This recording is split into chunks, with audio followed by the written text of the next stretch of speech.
Well, greetings and salutations. Those of us joining Nathan and I for his 30-minute coaching call. Who knows, we may run over. It's not a tight 30 minutes. But what he wanted to discuss in his coaching call is type of orders. We do a drawing every Tuesday at the conclusion of our live stream. So if you'd like to enter that drawing for a coaching call, just join us Tuesday night, 5 p.m.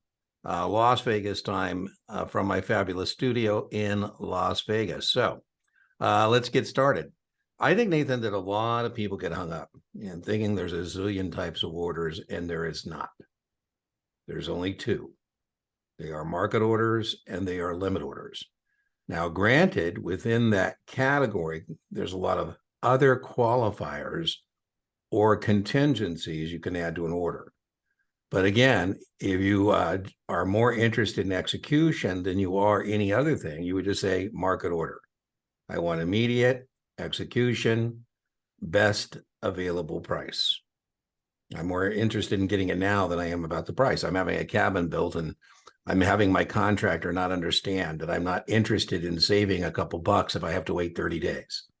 I'd rather just suck it up, write a bigger check, and make them all keep moving down the view.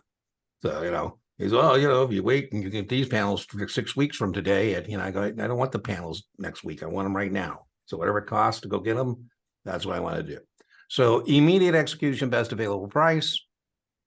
In a limit order, you're saying you want to do business at your price or better. Now, nobody has to do business with you at your price or better. There's an implied, as a buyer, my price or less. As a seller, my price or more. So last time I checked, Apple was at 175. That is the market price of Apple. C&P means current market price. Yep. And you'd be very, very foolish right now with Apple at 175 to tell me that you would like to buy it at 178 or less. I'd say, Nathan, you must be new. I'm here for you. You want to sell it at buy it at 178? I'll fill you. I'll buy it at 175. I'll fill you 178. Beats working for a living. P.S. There are people that think they're doing you a favor to teach you things the hard way. I said, I bet Nathan missed that on his Series 7. That buy limits test question should be placed below the market price. So it's very testable where we place orders in relationship to the current market price. And a buy limit goes below the current market price.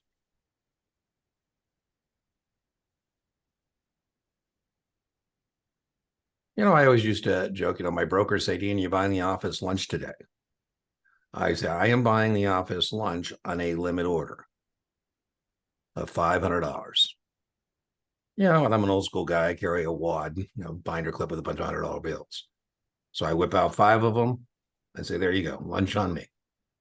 Now, if they come back and say, Dean, we fed the office lunch and there's $40 left over, wonderful. There's an unapplied or better. But if they come back and say, Dean, they need some more money, I'm going to say, well, guys, I'm not good for anything over 500. I guess you're going to have to take up a collection. Now, if I gave them a market order for lunch, they'd be willing pheasant under glass in for lunch, right? So here I'm telling them, hey, there's a limit. The limit is, $500. So if it's a sell limit, again, it'd be foolish for you to tell me with Apple at 175 that you would like to sell it at 173 or better. I'd say, well, you must be new. I'm here for you. You want to sell at 173? You just sold it to me. Mwah. Mm-hmm. And I'll blow it out at 175. It would behoove you to place your sell limit, very testable where we place orders in relationship to the current market price, to put that sell limit above the current market price. So sell limits, test question, are placed above the current market price.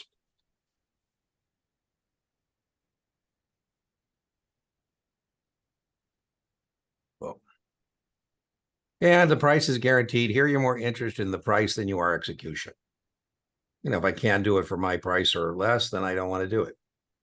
Right. And, customers get confused about that all the time. By the way, anything customers get confused about is very testable because it's your job to unconfuse them. right? I Right. expect that, the broker knows, what's going on. And sometimes people are really confused about what's going on here. All right, so the price is guaranteed, but not filling the order is not. So here's some examples of market and limit orders. So here's a customer who said he wants to buy 1,000 shares of XYZ at the market. And again, it means immediate execution, best available price. And I told you I'm demented. I get upset when people don't understand it's a market order. I was at the airport. I said, listen, I need my butt on that plane. And they go, well, gee, don't you want to know what it costs? I go, it doesn't matter. I've got to be out of here tonight. So that's the last flight and you got me. And then she went in, well, if you would have done this like 2 weeks ago and you would have done it online, I go, hey, listen, I just want my ticket. It doesn't matter what this thing costs. I need my butt on that plane. Now, in a sell limit, here we have a sell limit at 35.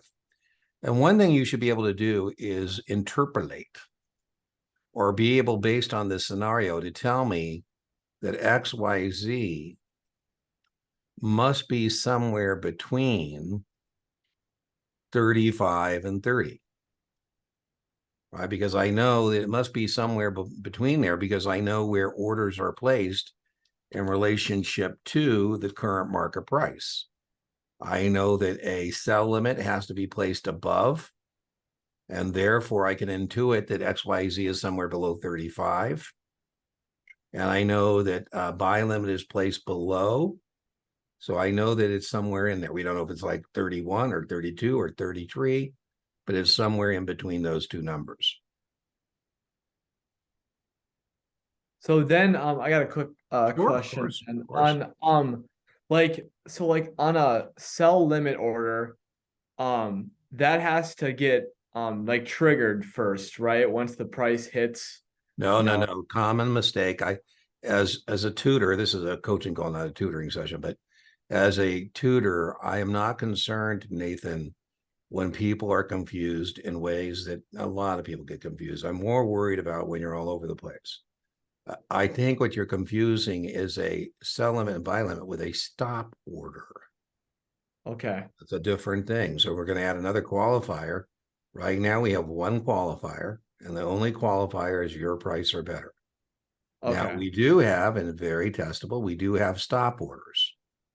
We're called stop orders because the number one use of a stop order is to stop a loss. So now we're moving on and talking about stop orders. Stop orders are used, test question, to stop losses, protect profits, or create a stock position. Now, as a test taker, whenever there's three of a thing, what can you stand by for? Except. Yep. Right? So I say, oh, Nathan, you're using a stop order. You're trying to stop a loss, protect a profit, or establish a stock position. You say, well, no, I'm not. I said, well, then you're confused, my friend, because those are the three uses of a stop order. So now we're adding a qualifier, a contingency, and we're telling the broker if it trades at or through, then pull the trigger, your point earlier, and make it either a market order or a limit order. Your choice Okay. about whether we want me to pull the trigger and make it a market order, limit order. You're saying if this, then that. If there's no this, there's no that. Now remember, in our two we just looked at, a market order, there was no contingency, no qualifier. In a limit order, we had a contingency or qualifier, our price are better.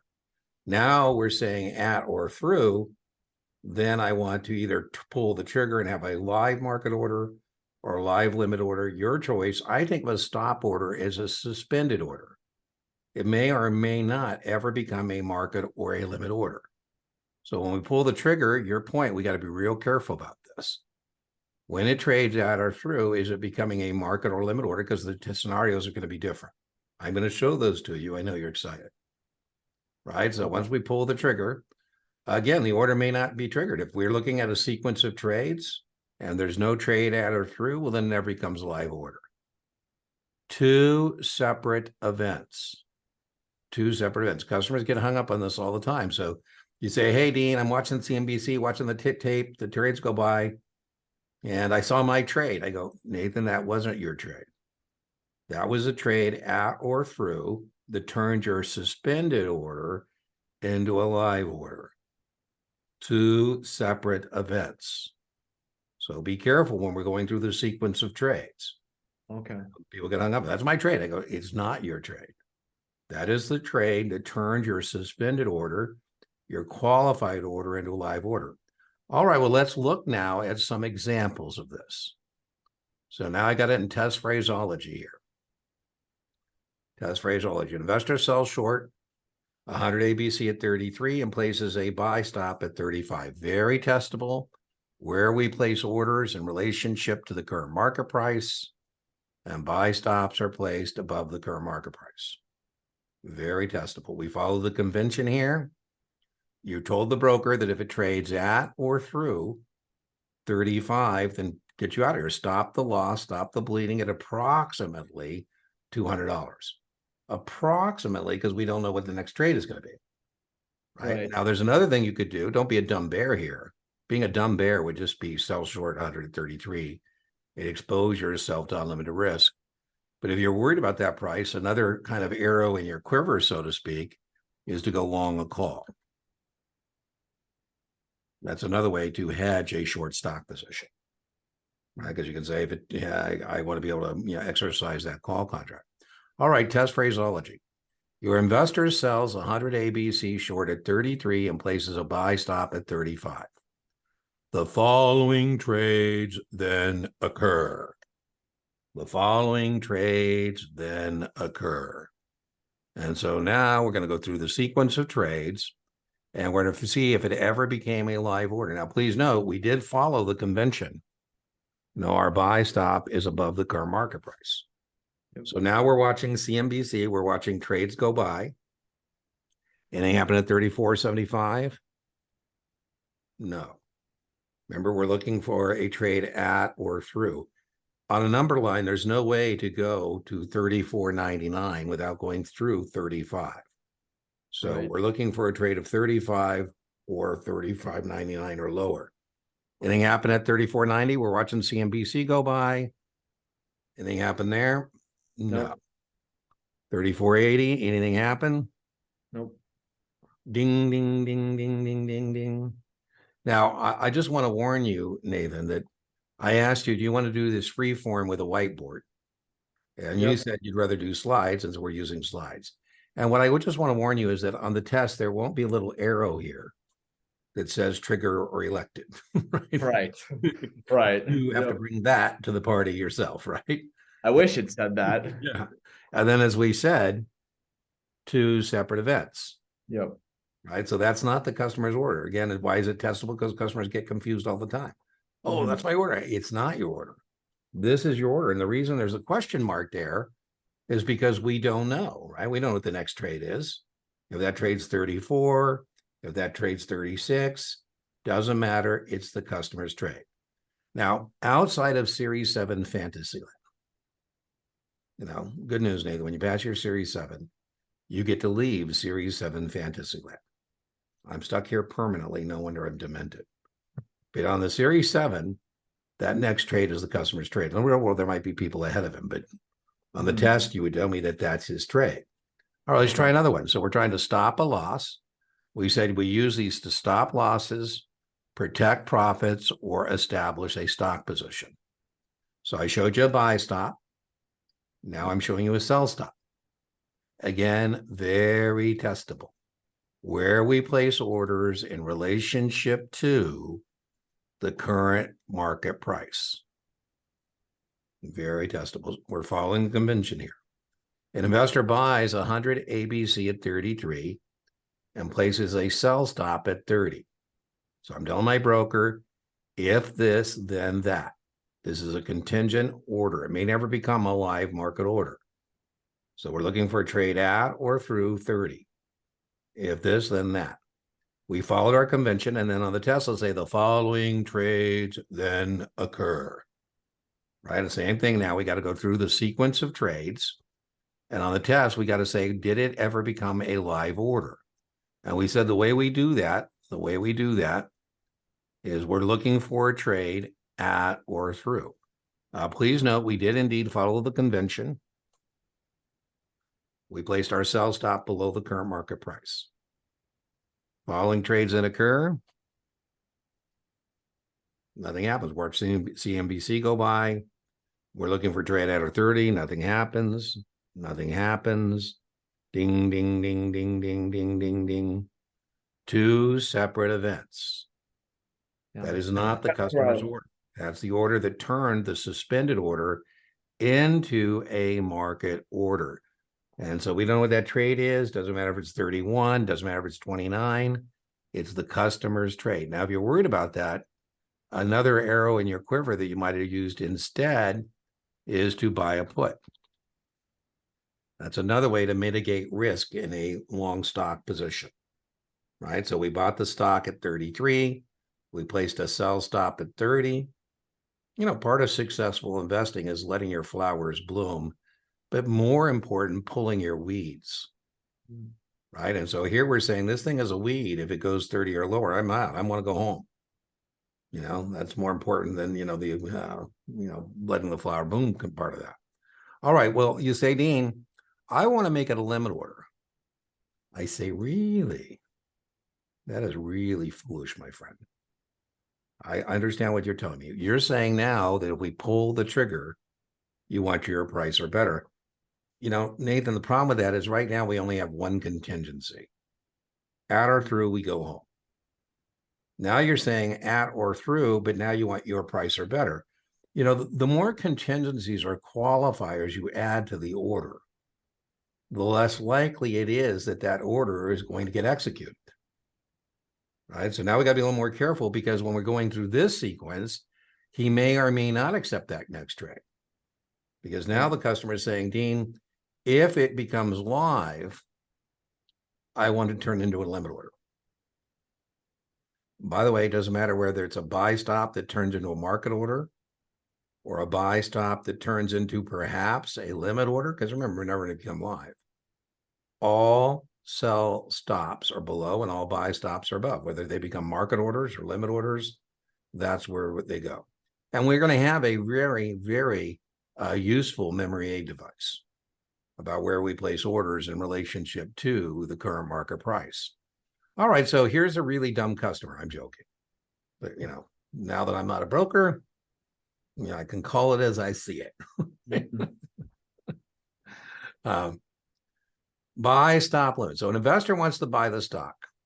So you're telling me, Dean, if the stock trades at or through 25, I want to buy it, but I don't want to pay more than 26.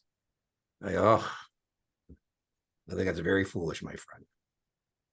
Right? I used to have clients who give me a buy stop limit at the close and all or none. And then they'd say, well, they go off. I go, what do you think? You got like a half a dozen contingencies or qualifiers in there. Right? My favorite order is a market order. Sometimes I say that, but maybe not, right? So, could be careful if you give somebody a market order and you're in a fancy place. Like, I ordered a bottle of wine and and I said, just give me your best stuff. I go, ooh, and I started looking around. I go, man, I better be careful when I say that where I'm at because who knows what comes up, right? Here we follow the convention again. As I mentioned, it doesn't matter whether you want a buy stop that turns into a limit order or a buy stop that turns into a market order, the buy stop is placed above the current market price. Again, very testable where we place orders in relationship to the current market price. Then we show you sequence of trades. We're watching CNBC, and now we got to be a little careful. Again, nothing happens here. Nothing happens here. Nothing happens here. Ding, ding, ding, ding, ding, ding, ding, ding. By the way, that didn't have to be 25. That could have been 2501. Sure. At or through, it becomes a live order. Now, we got to be real careful here. This is no longer a question mark because that may or may not be acceptable. If that's 2601, you'd say no. 2602, no. 26, ding, ding, ding, ding. So that we could carry this sequence out. And we'd be looking for a trade of 26 or less, because remember, there's always an implied or better as a buyer, your price or less. Right. Always an implied or better, right? So let's look now at a sell stop. And again, it doesn't matter whether it's a sell stop that I showed you previously that turns into a market order or a sell stop that turns into a limit order. It doesn't matter. Sell stops are below the market. And again, it's on Dean's personal opinion. You don't get tested on Dean's personal opinion. But I just think it's foolish. And the reason I think it's foolish adding contingencies upon contingencies, qualifiers upon qualifiers, is because the more contingency or qualifiers you add, the less likely it is that the order is going to be what? Executed, right? Remember, the only order that has no contingency, no qualifier, is a market order. We notice we followed the convention here. We said whether we want a sell stop that turns into a market order or a sell stop that turns into a limit order, it has to be placed below the current market price. So they say your customer places a sell stop 25, a limit of 24, the following trades then occur. And then we got to go through the sequence of trades. Anything happen? Nope. Anything happen? Nope. Anything happen? By the way, it doesn't matter if that's 25 or 24.99.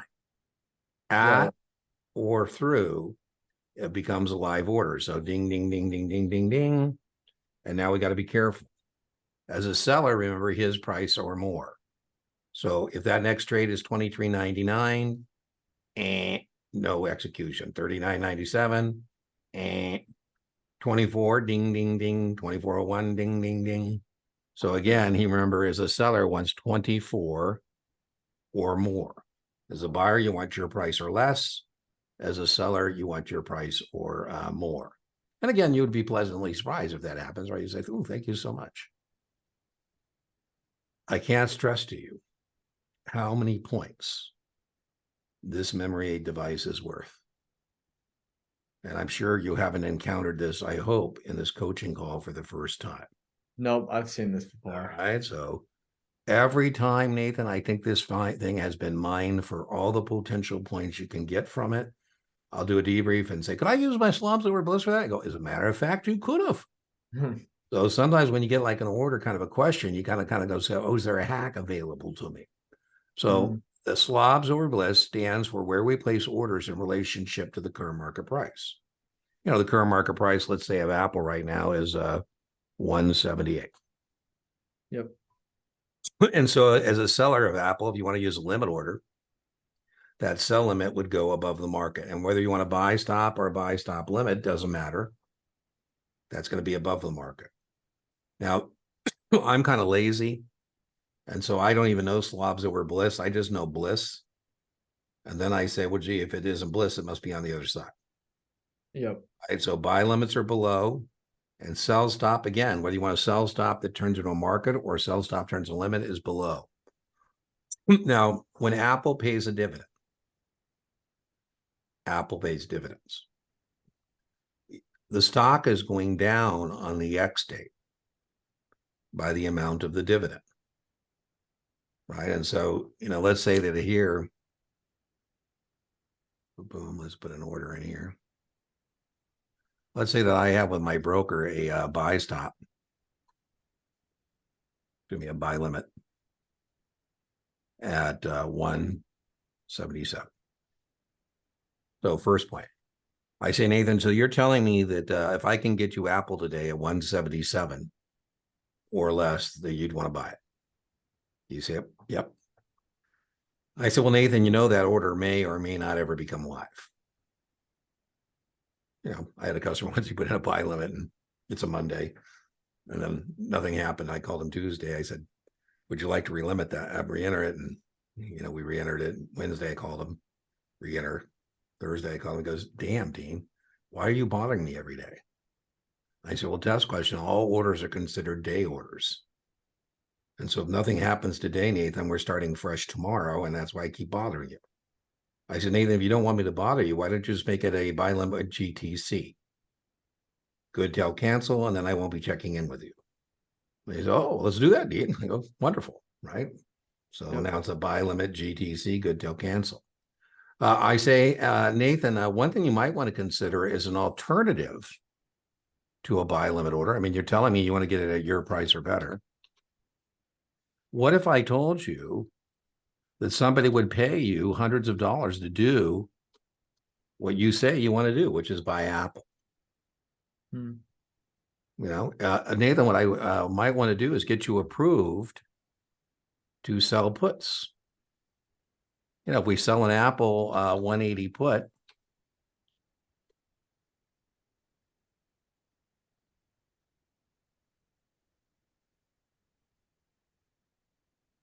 180 put for 4.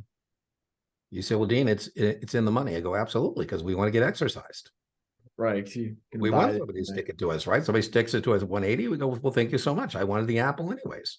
Right. Nathan, break even's 176, which is even better than your buy limit at 177. Hmm.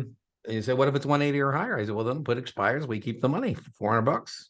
We don't get anything in this limit order. I mean, if we doesn't go off. So my register option principle says, why does Nathan want to sell puts? One is I could say he's a speculator and he's bullish on Apple and he thinks Apple's going to go 180 or higher and he's going to go neener. Hmm. Another answer is Nathan likes to write puts or sell puts or short puts on stocks that he's willing to own. He wants to write puts as an alternative to a limit order. Well, he says, okay, cool. Now, my example of Apple, these orders that are below the market might accidentally be triggered on the X date because Apple is going down on the X date. Sure. So for example, if Apple is going X, let's say it's a $1.50 dividend.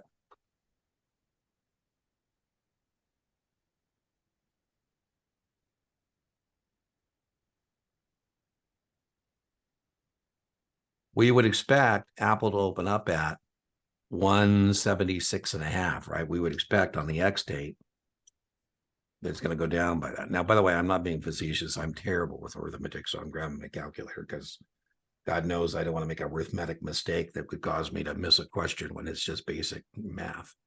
Right. So 178 minus 1.5. So it should open up at 176.5. That's what we would expect that to open up on the X date.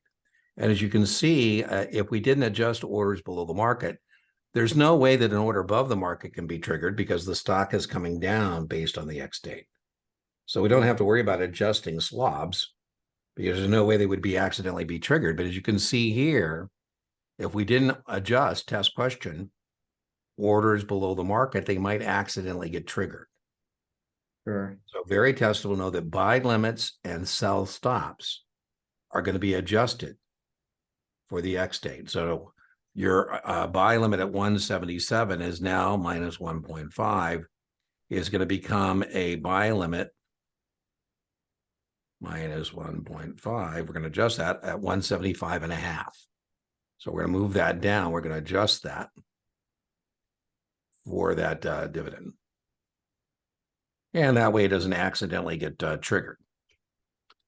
Now, some customers don't like this. They say, damn it, Dean, it's just too confusing for me to keep track of orders that are being adjusted or not. And so if the customer wants, he could say DNR on his orders, DNR. That does not mean do not resuscitate. That means do not reduce. So I know, Nathan, you normally would adjust my buy limits and sell stops for dividends, cash dividends, but I would prefer you not. So DNR in that order. That's where I'm telling you, do not what? Reduce. Sure. And as I said, mathematics worth a lot of points, this slobs over bliss thing. Would that not still, like, even if you have DNR on there, would it not still get triggered then when Yeah, yeah. Then when you bitch about it, what am I going to say? Well, Nathan, I told you that would happen. Oh, right, yeah. You know, I'm joking. You know, I got to be a little careful. I'm getting to be the get off my lawn guy. You know? I had a class, and you know, I think I said something like 3 times, and I said, "Didn't I just say that?" You know, and I got my evaluations. And I said, "Oh, you know, I think that was rude to, you know, tell me that you already said it." And I'm like, "Well, what can I tell you?" You know, I would prefer to be that guy, or maybe you hear my voice in your head when you go to make some foolish mistake, then, you know, not be that guy. All right. So that was our 30-minute coaching call. What we didn't get done in this 30-minute coaching call, which I don't think is a big deal, is we didn't talk about, well, I did. I gave you time qualifiers, day versus DTC. And again, I didn't go over how this would work, but, you know, if I'm the designated market maker in the stock, you know, what I'm going to do is adjust, clean up my order book in April, October. So unless you properly renew those with me, then, you know, I'm going to cancel them. Fill or kill, we didn't go over specialized orders like fill or kill. Fill or kill is when you want it all and you want it now. Immediate or cancel, like fill or kill, you want it all, but you will accept partial execution. All or none, like fill or kill, you want it all, but you're willing to wait. I will continue on. I'll finish this up since it's, we're that close to being done with this discussion. May as well finish it up. Couple test questions about market not held. First test question is who has that? On the participants of the New York Stock Exchange, you need to tell me the floor broker has that. The floor broker executes orders for clients of member firms. So if I'm the floor broker for Morgan Stanley, you say, hey, Dean, buy 10,000 GE, market not held. You're telling me to go into the auction, not tell anybody I have the order, and bam, do it at whatever time and price I think looks good. So a couple of follow-on test question. Does my brokerage for Morgan Stanley in this case need to have discretion for me to give the Morgan Stanley floor broker a market not held order? Does that require discretionary authority? Buy 10,000 shares GE, market not held, go out in the crowd, do it at whatever time and price you think looks good. Does that require discretionary authority? I don't think so, because it has It does not. Be confident. Be confident. You're correct. So you got to be confident on the test. The 3 A's are present, right? Action, asset, amount. So that does not, that's a trust question, right? That doesn't require discretionary authority to make a decision about time and price. Market not held is an example of that. Okay. It's an example of a situation in which discretionary authority is not required. Now, here is the quote in the auction, and that too is testable. To know that the New York Stock Exchange can best be characterized as an auction order-driven market.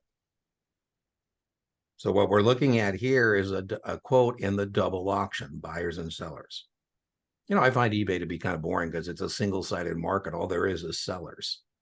I think it'd be much more fun if I could show up on eBay as a buyer. Right. One of my favorite bags you can't get in a primary market anymore is a North Face Galeo 3700. I love those bags. I probably could corner the market. I probably got 5 in my garage right now. And I would be willing to go on eBay and say, if you have a North Face Galeo 3700, here's my bid. But all I see on eBay are the asking prices. Right. And every once in a while, somebody say, well, you know what these cost new? I go, yes, I trust me. If anybody knows about North Face Galeo 3700, it's me. My family makes fun of me for the backpacks that I have. I mean, I don't travel as much as I used to because of COVID, but I'm gonna have to have a garage sale someday. They're gonna be all kinds of nice bags, Toomies, and Anyway, so in this auction, right now, there's somebody who's willing to buy 500 shares at $29.91 and willing to sell 200 shares at 30. This doesn't represent a market maker. This is not a bid and ask from a market maker who's willing to buy this into inventory at $29.91 and sell at 30. Remember, over-the-counter markets test question, not what we're discussing right now, could best be described as a negotiated quote-driven market. And that's not what we're talking about here. We're talking about an auction order-driven market. So you say, Dean, what's happening in the auction right now? I say, well, there's somebody who's willing to buy 500 shares at $29.91, and there's somebody willing to sell 200 shares at 30. And you say, Dean, let's buy 300 XYZ 30, fill or kill. I say, well, Nathan, it's a kill. As a buyer, I'm going to match you with a seller, and there's only 200 shares at 30. The person's asking 30 for 200. You want 300. It's not available. So it's a kill. You said, Dean, I want to buy 300 shares, XYZ, 30, immediate or cancel. Remember, this is a limit order. I call you, I say, Nathan, we were able to pick up 200 of your shares at 30. Right? Because remember, you're a buyer, so we're matching you with the seller. You're on that 30 is where you got to stay focused on that. So, what I tell customers or test takers is when you're looking at two prices, you're going to be paying the high price and receiving the low price, right? So as a buyer, we're going to be using that 30.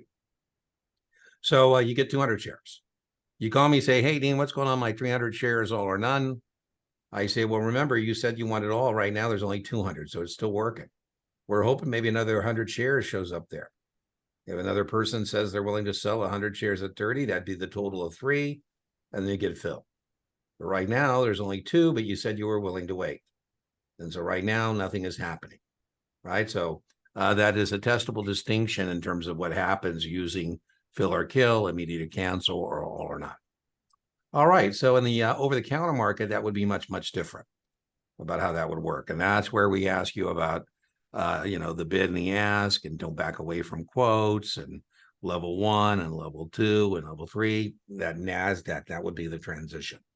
All right. Any other questions from your coaching call today? No, I don't think so. I was really confused, I think, on when the buy stops, how that then gets triggered, and then it can either like I say, I don't worry, Nathan, when people are confused, how I've seen people get confused. I get worried when somebody's confused in some way I've never seen. I go, wow. Right. Or they're inconsistent in what they're confused about. Like one time they're answering this way, another time they're answering that way. That gets a little harder to fix as well. I'm going to send you the copy of the slides that we just used for this, so you'll have that. And as you know, our coaching calls are recorded and shared, so this will be available as a video shortly. And then what else am I going to send you? Well, I'll send you that at least. I'll send you the whole slideshow that I actually use when I'm that slideshow comes from my 4-day Series 7 class. So don't get intimidated, but I'm going to send you the slide deck of the whole 4 days, because I don't know how to cut it out. Right. So you'll get what is the class notes, right? So I'll send that to you. All right. Anything else? I don't think so. Thank you very much. Okay. I'm sorry it took so long to get you done. I mean, I think you won the coaching call, what, 2 weeks ago or 1 week ago? Something like that. Yeah. But I was hard to get you the cues. So when's your test date? My test date, it's I haven't set it yet, but I have to set it between September 20 and September 25. Oh, perfect. We'll get it. Yeah, because your brain will do better once you have that test date. So get that right away. And then I hope to see you on a Tuesday live stream, either tomorrow or sometime between now, whenever you're testing. Yeah, I tune in, so I'll see you then. All right. Talk to you later. Have a good one.